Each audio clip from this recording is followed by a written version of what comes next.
দেখো, একটি ঘড়ি 240 টাকায় ক্রয় করে এবং 300 টাকায় বিক্রি করলে শতকরা লাভ কত? তো ক্রয় মূল্য এবং বিক্রয় মূল্যের অঙ্কের ক্ষেত্রে তোমাকে সব থেকে মেন জেনে যেতে হবে ক্রয় মূল্য কত টাকা এবং বিক্রয় মূল্য কত টাকা। তার মানে এই অঙ্কটায় দুটো জিনিসই বলা আছে। দেখো, ক্রয় মূল্য সমান 240 টাকা আর বিক্রয় মূল্য সমান 300 টাকা।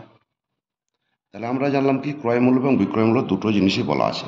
তাহলে লাভ, আমাকে লাভ বার করতে হবে। তাহলে লাভ সমান কি বিক্রয় মূল্য মাইনাস ক্রয় মূল্য। তাহলে বিক্রয় মূল্য কত টাকা? 300 টাকা। ক্রয় মূল্য কত টাকা? 240 টাকা। তাহলে লাভ সমান কত হয়ে গেল? 60 টাকা। এবার বলছে বিক্রি করলে শতকরা লাভ কত? শতকরা লাভ সমান কি? দেখো, শতকরা লাভ সমান 100 গণিত লাভ বাই ক্রয় মূল্য সমান, তাহলে 100 গণিত 60 ডিভাইডেড বাই ক্রয় মূল্য 240। 0 0 কেটে দিলাম, 4 6 24 কেটে দিলাম 4 5 100। তাহলে শতকরা লাভ হলো কত? 25%। Correct answer option B.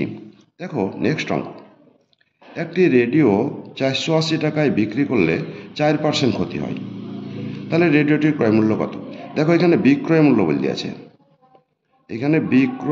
বলে দিয়েছে, তাহলে বিক্রয় মূল্য সমান কত বলেছে?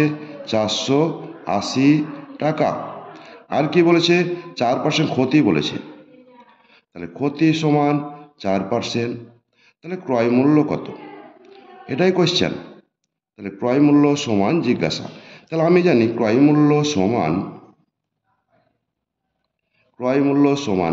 100 ডিভাইডেড বাই 100 মাইনাস ক্ষতি ইন্টু বিক্রয় মূল্য।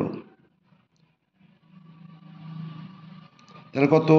100 ডিভাইডেড বাই 100 মাইনাস 4 ইন্টু বিক্রয় মূল্য কত?